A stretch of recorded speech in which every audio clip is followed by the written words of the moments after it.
Bonjour à vous, cher public. Aujourd'hui, c'est le premier épisode des branlettes intellectuelles de Maël Tunnel. Car oui, dans le but de satisfaire mon ego aussi énorme que feu mon manque de confiance en moi, je me dois de partager avec vous mes capacités analytiques supérieures. Et afin de faire une analyse construite démontrant de l'utilité de certains styles de musique dans notre culture actuelle, nous allons commencer par un morceau fort sympathique de Columbine, Enfant terrible. Bon, par contre, je vais arrêter avec cette voix parce que sinon ça va vite être insupportable pour moi aussi. C'est un vrai rappier, un vrai rap. Alors, si vous connaissez pas Columbine, c'est un collectif qui produit du rap. Ils sont connus principalement pour leurs clips très bien faits, ainsi que pour leurs paroles plutôt bien écrites. On va pas se mentir, bien écrites, oui aussi, très bien écrites. Attention, je vais pas faire des analyses en deux parties, trucs structurés, première partie, sous-partie, truc chiant. Non.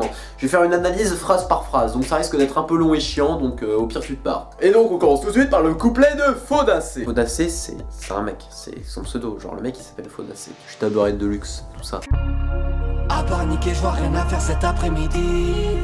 Alors là, j'en vois déjà derrière les écrans qui sont en mode oui, mais c'est vulgaire, c'est du rap, il parle de baisse. Ok, Théophile Gautier, dans son poème Le God-Miché suprême, Eratum, c'était pas le God-Miché suprême, c'était le God-Miché de la gloire. La nuit dans son con souverain. Tiens, c'est bizarre, personne râle après ça. Quand est-ce que vous allez comprendre que les rappeurs sont des poètes, que la langue a évolué, qu'il y a une évolution du langage, tu vois? La langue française est anthropomorphe, et elle suit l'humain. Elle va par avec l'humain, tu vois, vers là-bas, comme ça. Donc c'est normal si le vocabulaire utilisé évolue, et si les mentalités suivant ce vocabulaire, et si les manières de s'exprimer évoluent. Vous verrez le nombre de poèmes érotiques qu'il y a.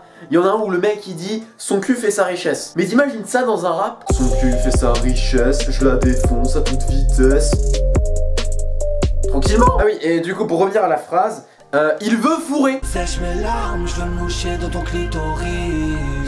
Alors, là c'est un petit peu plus complexe à analyser. En fait, si vous connaissez l'expression moucher popole, bah, vous savez qu'il veut fourrer. Mais si vous êtes un fin analyste comme je le suis, je flatte votre ego, vous avez sans doute remarqué qu'ici il évoque la tristesse, qu'il veut utiliser le sexe pour se noyer dedans, dans le sexe, et oublier sa tristesse. Et quand tu te mouches dans un mouchoir, tu laisses la mort, exactement. Donc tu laisses des traces, et comme il veut se moucher sur sa partenaire, il veut laisser des traces en elle. Il veut que sa tristesse ne l'affecte plus lui, mais elle. Il n'a que faire des conséquences de ses actes, il veut juste aller mieux, et peu importe si cela dégoûte sa partenaire. Je me prends en main, je veux conclure. Ici on pourrait croire qu'il a envie de baiser, c'est faux. En effet, il a compris les raisons de sa tristesse et de l'ennui qu'il évoquait auparavant, et il veut donc y mettre fin. Il veut prendre sa vie en main et conclure la relation, car il n'en voit plus l'intérêt. Te prendre contre le mur, t'es dans le dur, je suis dans la douceur, et je veux pas finir tout seul. J'ai l'impression que ce couplet de Faudacé est un enchaînement de ses pensées chaotiques, de ses considérations vis-à-vis des relations et de comment il se comporte avec ses compagnes. La périphrase de l'acte sexuel ici montré pourrait invalider ce que j'ai dit auparavant, comme quoi il voulait mettre fin à la relation. Mais comme on a vu, il enchaîne très vite, c'est plein de pensées chaotiques, donc peut-être qu'il a déjà trouvé quelqu'un d'autre. Pour étayer mon propos, on peut penser qu'ici le fait qu'elle est dans le dur et qu'elle a encore des doutes, et que si lui est dans la douceur, c'est parce que lui il fait le mec doux, timide, pour l'amadouer. Et la dernière préposition renforce l'idée de ne pas vouloir être seul, et donc d'être gentil pour séduire à tout prix. Et si on veut aller encore plus loin, on peut remarquer que depuis le début de son couplet, c'est la première fois qu'il évoque la douceur, la timidité, la gentillesse vis-à-vis d'une personne. C'est comme s'il avait complètement changé d'état d'esprit et qu'en réalité on assistait avant à la fin de la relation et ici à son début. On peut donc d'ores et déjà penser que ce qu'il est actuellement en train de détailler, c'est sa vie de couple. Je brûle ma paye, je brûle Gainsbourg avec. Bon là il s'agit d'une référence évidente, donc déjà il faut comprendre le sens de cette référence. Et comme ma culture musicale n'est pas très étendu, on va pas se mentir, genre Gainsbourg. Et du coup, Gainsbourg avait brûlé des billets à la télévision. Et donc lui, Faudacé, ne se contente pas de brûler les billets. Il ne se contente pas de brûler sa paye pour montrer à quel point il s'en bat les couilles. Il brûle Gainsbourg. En effet, quand Gainsbourg s'est permis de brûler ses billets à la télévision, c'est qu'il était déjà bien connu en fait. Alors que Columbine, malgré une certaine renommée, ne sont pas si connus que ça en fait. Brûler Gainsbourg est donc ici une critique de justement cette société, de la réussite et du système traditionnel. Il y a du label aux yeux la verge. Il s'est fait sucer. Je veux réduire ton iPhone en poussière. Beaucoup y verraient de la jalousie dans cette phrase, mais souvent ils oublient que s'il y a une jalousie, c'est qu'il y a autre chose derrière. Ici, Faudacé veut de l'attention. Quand il parle de s'être fait sucer, la fille n'est évoquée indirectement que par les restes, justement, de cette fellation. Et là, il s'adresse à elle directement en parlant de son iPhone, comme si elle était dessus pendant qu'il lui parlait. Et cela fait écho au début du couplet où il voulait qu'elle sèche ses larmes. Donc il veut de l'attention. C'est fou comme c'est logique. Je te donne des signes d'amour comme des indices dans une une enquête policière. Et c'est là qu'on va pouvoir discerner quels sont les différents niveaux d'interprétation et d'analyse. Niveau 1, les signes d'amour sont bien dissimulés. Niveau 2, les signes d'amour sont là où on ne s'y attend pas forcément afin de faire durer la relation. Niveau moi, les signes d'amour sont là où sa compagne peut les trouver car il joue avec elle, il l'atteste. Il veut qu'elle trouve ce qu'il lui donne, qu'elle soit assez intelligente pour ainsi avoir une vraie relation avec elle, une relation passionnelle. Ah bah tout de suite ça claque plus, on passe au refrain. Pour commencer, le refrain est introduit par on est. On quitte donc la première personne du singulier afin de parler de plusieurs personnes, ici l'UJPK et Faudacé ou plus largement tout le collectif. Et juste avant de commencer à analyser sérieusement le refrain, je tenais à faire un tout petit point. Tout d'abord, dans le couplet de Faudacé, on peut voir qu'il a surtout parlé du paraître de ses émotions et non pas réellement de ce qu'il ressent. Il en parlait justement de manière détournée. On peut donc raisonnablement penser qu'il fait ici l'opposition entre ce qu'il est vraiment et ce qu'il montre. On est timide et terrible, timide et terrible, timide et terrible.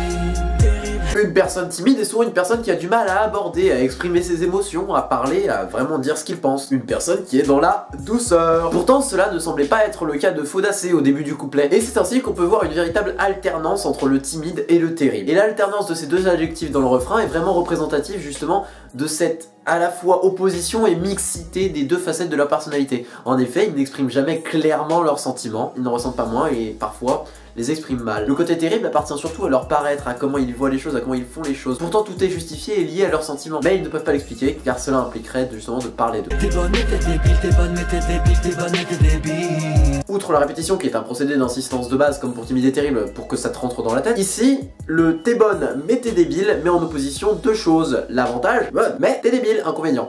Nique le tour du monde, j'ai ton tour de poitrine. Cela montre qu'il attache une grande importance au physique tout de même, hein, et qu'il ne se préoccupe pas tant que ça de l'esprit, de l'intelligence, ou du moins pour l'instant. Des enfants terribles, des enfants terribles, des enfants terribles. Bon, on va laisser de côté l'interprétation des gens cinématographiques. Donc tout d'abord, ils se définissent comme des enfants, avec donc des préoccupations d'enfants, c'est bien tout de suite. L'adjectif terrible est là pour montrer que la douceur qu'ils induisent dans leur relation n'est qu'une façade, bien vite disparue. D'aucuns diraient que l'enfance implique légèrement la timidité, mais je dirais qu'elle est plus synonyme d'innocence. Et là, la phrase prend tout son sens. Sous leurs airs de mecs timides et doux, se cachent en réalité des mecs terribles. Et là, des enfants de mairie. Référence à un criminel déclaré ennemi public numéro 1 dans les années 70.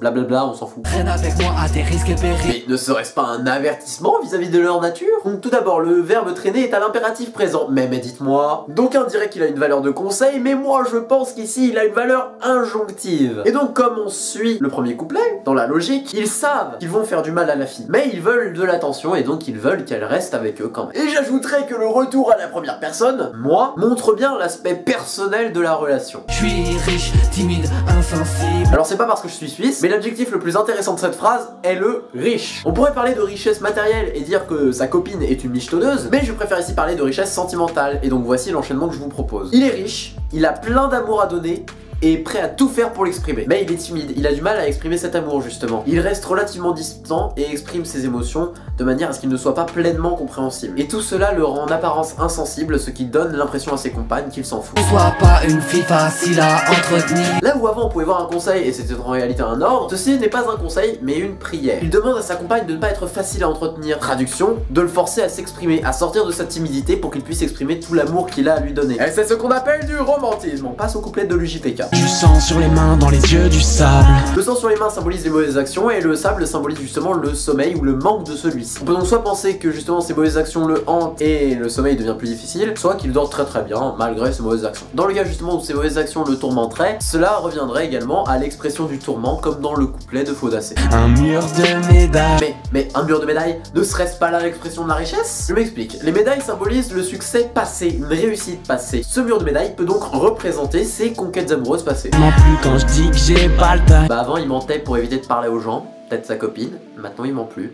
Parce qu'il peut vraiment plus. Je claque son cul, je fais du tam-tam. Il s'amuse avec sa copine. Gardez à l'esprit qu'on parle d'actes sexuels ici. Dans la flaque d'eau, le reflet du ciel. Vous êtes tellement pas prêts pour ce qui va suivre. On peut y voir une référence évidente à la scène des baisades dans les bois dans Madame Bovary. Bon là c'est mon esprit de littéraire perché, mais quand même, une flaque d'eau ça induit qu'il y a eu des nuages avant. Nuages égale pluie. Et dans cette scène de Madame Bovary, le ciel devient bleu. Traduction, il y avait des nuages auparavant. Donc le reflet du ciel, car également dans Madame Bovary, le ciel a une très grande importance à ce moment-là de l'histoire. Les deux visages que montrent les rappeurs dans ce son rap sont les mêmes que ceux que montrera Rodolphe. Rodolphe qui est le mec qui va se taper Madame Bovary dans les bois. À la différence que chez Rodolphe, l'envie de s'amuser est masquée derrière justement la douceur, et que ici c'est une impression qu'il donne. Les masques sont donc inversés. C'est sans doute pas une référence à Madame Bovary, c'est juste mon esprit perché qui parle. Mais si on prend tous les vers du rap, on les analyse dans cette optique, lesquels peuvent correspondre à Madame Bovary, 31%. C'est trop peu pour en faire une ligne d'interprétation directrice, mais c'est assez pour tenir l'élément en compte. D'autant plus que, vu la personnalité des rappeurs, ils parlent souvent de l'ennui, Madame Bovary est un livre qui est considéré souvent comme ennuyeux, et peut-être justement qu'ils y font référence car cela symbolise l'ennui qu'ils éprouvent dans leur relation, comme celui qu'éprouve Emma Bovary et tout bref. Regarde-moi dans les yeux quand tu fais. Bon, soit je commence à être fatigué, mais là j'ai vraiment l'impression que ça veut dire ce que ça veut dire. Y'a qu'en buvette que je suis beau parleur. Sous alcool, bah tu parles plus facilement. Ah, t'as cru que ce serait aussi simple? Non mais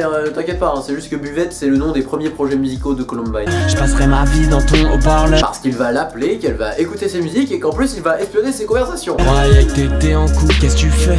Même si c'est pas que les vitesses, je parle pas que c'est qu'il y a un sens caché. L'interrogation première n'est pas ironique. Deuxième phrase, bah en plus de passer un bon moment, elle passe les vitesses, ce qui veut dire que son cœur bat de plus en plus vite, pas elle, lui. Car en effet, cette fille qu'il aime, qui lui avait dit qu'elle était en couple, semble prête à lui donner son cœur. Ils sont romantiques, retenez-le. Et la dernière phrase est sans doute une réponse et justement une incitation à la réflexion plus profonde sur ce qui se disait juste avant. Donc ici, il parle d'amour et non pas que de sexe. Oui, parce que l'UJPK parle très souvent de sexe, très souvent. Je suis triste quand je le vois prendre ses cachets. Donc juste avant il obtenait l'amour et là bah il parle de tristesse. Donc quoi, il y a les mêmes alternances que dans le couplet de Faudacé. Et du coup ici les cachets peuvent symboliser la drogue. On me tuera si tant c'est trop. Refais le monde dans la C3. Je les vois me faire des doigts dans le rétro. Avant de partir je brûle le village. Le on peut avoir une valeur impersonnelle, mais ici je vais supposer qu'il inclut l'UJPK car en effet il a du sang sur les mains et il veut pas forcément que ça se diffuse. Ensuite ici refaire a une valeur injonctive. Comme il s'adresse depuis le début à sa copine, on va ici supposer qu'il lui donne l'ordre de refaire le monde